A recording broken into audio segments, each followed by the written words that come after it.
All right. So this is going to be dating episode part 6. Again, I always try to do something a little different every time I do these things. But today I'm going to use Lacan's notion of the objet with our ideas of standards and preferences in the dating world. And for those of you that don't know what objet means or what that implies,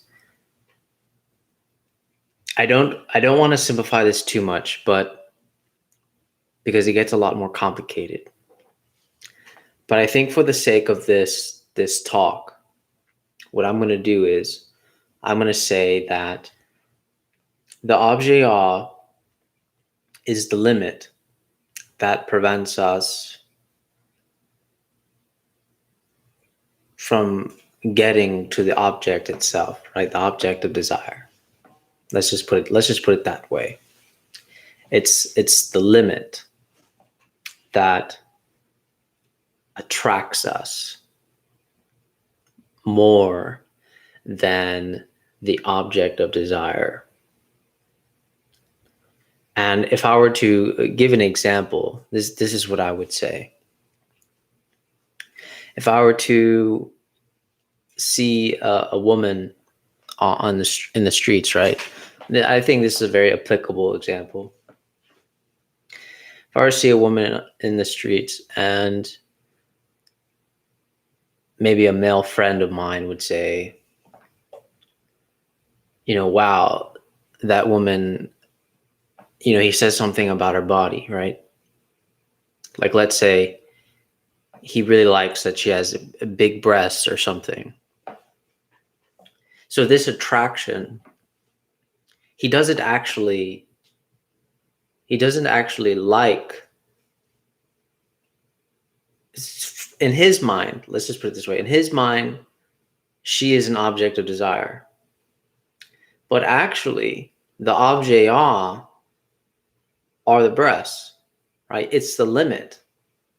That's what he's attracted to. He's attracted to the limit right now.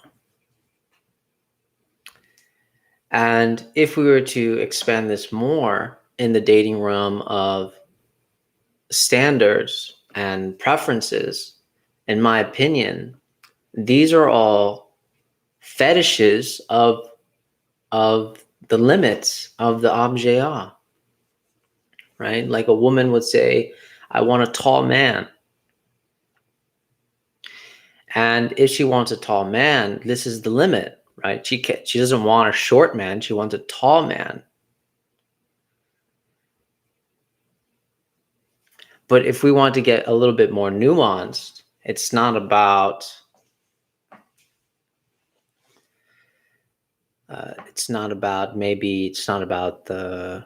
the beard maybe that she wants. It's more about what's more inside of the beard, which gets a little complicated. That's why I'm not going to use that kind of notion of objet right now, because maybe people are not going to understand what I'm talking about. But what I'm saying is that it's the limits that we're attracted to. And these limits that we're attracted to make us think that we are attracted to the object of desire. And it would seem to be the case that when we talk to each other about, well, what kind of woman do you want? What kind of man do you want? All we are listing out are just pure fetishes. I mean, that's it. That's all we're listing out. All these limits. And it would seem that the perfect man or the perfect woman for you would be the one that has the majority of these limits, right? The man is tall. He has, a lot of money. He has a beard, just all these things, right? Now, something that I have been thinking about is it possible for maybe something like trust to be the objet? Is trust the limit? That is it more about trust that we want than the actual object of desire? Is trust the quality that prevents us from getting the object of desire? I would say from experience, I want to say yes. And the reason why I say that is because I've been thinking about a recent conversation I had with a woman where she was telling me that she was telling me about her idea of a good relationship. And I said, okay, what's your idea of a good relationship? And she said, good communication and trust. But she repeated this twice. She said, most importantly, trust. Now, it's very, and this is something that we never question, right? What is it about trust that's so important? And why is it important? Exactly. And I know for maybe people listening to this, it's very obvious. Well, of course, trust is necessary for any relationship, but why? And is trust more like a simile for safety? And why is it exactly that we want to be safe? And then, of course, the next couple questions that I have are, if we want to be safe, can our sort of fetish for safety, which is, in my opinion, very womb-like, right? Very child, infantile, going back into the womb, right? Because the womb was the most safety that we ever got. If I'm being honest, this notion of trust being like a womb. The question I'm trying to say is that is our obsession, our fetish with this going back into having or recreating a sort of womb-like experience with other people, is this the limit that prevents us from actually getting to know each other, right?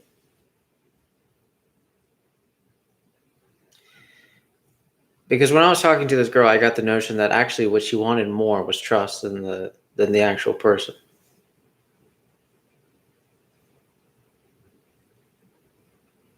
And this was the limit, right? This was the invisible. This was the visible object that was in the way, right? Trust itself was the invisible object, because she wants to love or like this person, but the way she says it, right? The way she says that she can't trust, maybe she feels like she can't trust him. And this ties in perfectly with standards and preferences. Because if we think about it, standards and preferences, I don't even think the way people use preferences today is like the way we talk about ice cream, right? Like, oh, I would, I like chocolate, but I prefer vanilla, but people don't talk like that when we talk about our preferences. The way they talk about preferences is, well, it's not even about, it's more like, I prefer vanilla, but I would never have chocolate. That's how we talk about our preferences. And that's what's always strange to me. Because preferences, when we talk about preferences, it always sounds as if there's some kind of leniency, when in reality, at least in my experience with talking to people, in reality, there's no leniency at all. It's really a standard, a complete standard. It's a limit. And that's why I'm saying that this fantasy of standards and limits, this is what you could say, this is what creates the objet, the limits of when you encounter the object of desire. Because then all that time, what you're looking for, right? Those standards, those preferences, maybe the more invisible preferences, those things that you're looking for isn't actually the object of desire. It's all those preferences and limits, right? Does this person have trust? Can I trust them? Are they loyal? Right? All these, again, objets, right? The limits, the invisible objects, right? And I know it's crazy to maybe talk about it in this way, that maybe if we look at trust as an invisible object, loyalty as an invisible object, if we do think about it this way, just think about all the invisible objects that are in the way of us attempting to get to know each other. Because in reality, it would say that what we really want is those invisible objects and not the actual person. Because that's what the object are, and I think that's what Lacan would say, because it inverses everything, right? What we actually want are the limits and not the actual person. And I feel that in some sense that is very true of the dating world, right? That is very true. We're more attracted to the limits than the actual object of desire. And I think that makes and that creates a lot of things to discuss about, that are kind of fetish with these invisible objects, like trust, like loyalty, like anything else. It could be this paradoxical situation where it's exactly those things that prevent us from relating to one another in a real way.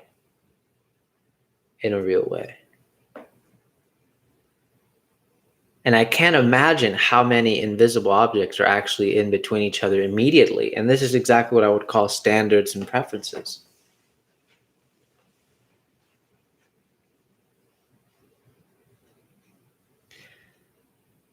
And if I want to be provocative, I would say it's the violence of our invisible objects against each other, right?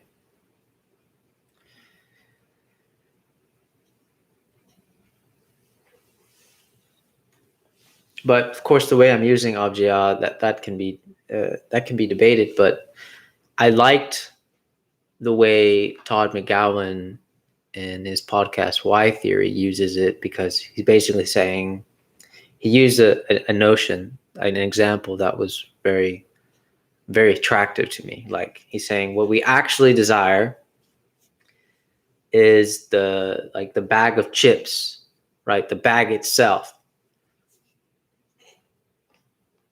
Because then when we actually open the bag of chips, we realize that it's more air than chips, right? And then we kind of go through this sort of consumer's regret, right? Buyer's regret, or buyer's remorse. That's what it's called, buyer's remorse. But what we really wanted was the bag itself, the container, the limit that prevented us from. It doesn't prevent us completely, but it impedes us to a degree that from reaching the object of desire, right? The chips, you could say. But the objet is the limit that we're attracted to. And that's what I found so interesting, because I feel like preferences and standards are the sort of fantasies or fetishes that when we encounter a person, they become active, right? They all of a sudden become all the limits that we see in a person, all the limits. And I just found that very interesting, because it seems that we're more obsessed about the limits than the actual person. And it would explain why in the dating world, people can't find love, because it's just actually what dating apps and what dating platforms create, right? Because the first things they ask you, right? What do they ask you? They ask you, what are your preferences? What do you prefer? In many ways, they're asking you, what do you fetishize about the most? Right? What do you fetishize about the most? And then we'll try to bring that into fruition, right? Those limits. A woman that's, has a slim figure, a woman that, has a big behind, a woman that has big breasts, whatever. Those specific limits right there that we call preferences, those are what we're attracted to more. That's what we do to each other, right? We sort of fetishize each other. And those are the obstacles that prevent us from actually relating to each other, right? Because a woman, if she's, and this is for men too, but let's just say, for example, a woman that wants a tall man, she won't entertain the idea of anybody less than that, right? So it's already a limit. We don't want to entertain anything more, anything less than that. And so we fetishize each other. But it's not really each other. You know what I mean? It's still the limits that we're attracted to. And that's what really gets me. And it gets me in a sense that I don't think we think about this that often, how often we do this. I mean, we know that we have preferences and standards, but the thing is, not only do we do this with sort of physical limits, right? Being tall, short, so on, maybe being overweight or really skinny, and so on, is that we also try to become people's objets for other people. But then on top of that, we also do the inverse way, right? We try to appeal to the invisible object, meaning like, I want to be more trusting. I want to be more loyal, right? This loyal and trust, we fetishize this all the time, right? A woman will say, I just want a man that I can trust. I just want a man that's loyal. But you see how even in the sentence, they're completely separate. And if we were to take, again, my notion of trust and loyalty like objects, invisible objects, the interesting thing about this is that paradoxically, it can become the object that impedes us from getting to know and relating to the other person. Because in reality, she's not attracted to any man. She's just attracted to loyalty. She's just attracted to trust. And by the way, when I use women, this can go for men too. I'm not trying to, take a jab at anybody. But this is what's going on.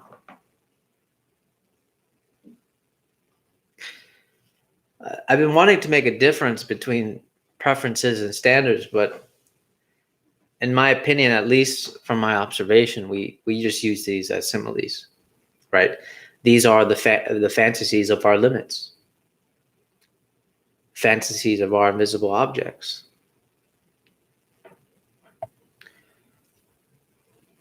And then we claim that we want another person, but what we really want is a person with all those limits. So then it's not even really that we want a person. We just want to fetishize a person. So then what's really going on here? What is, what has become of the dating world? What has become? Just, things that I'm thinking about, especially when we use Lacan's notion of this. So anyways, I think that's enough.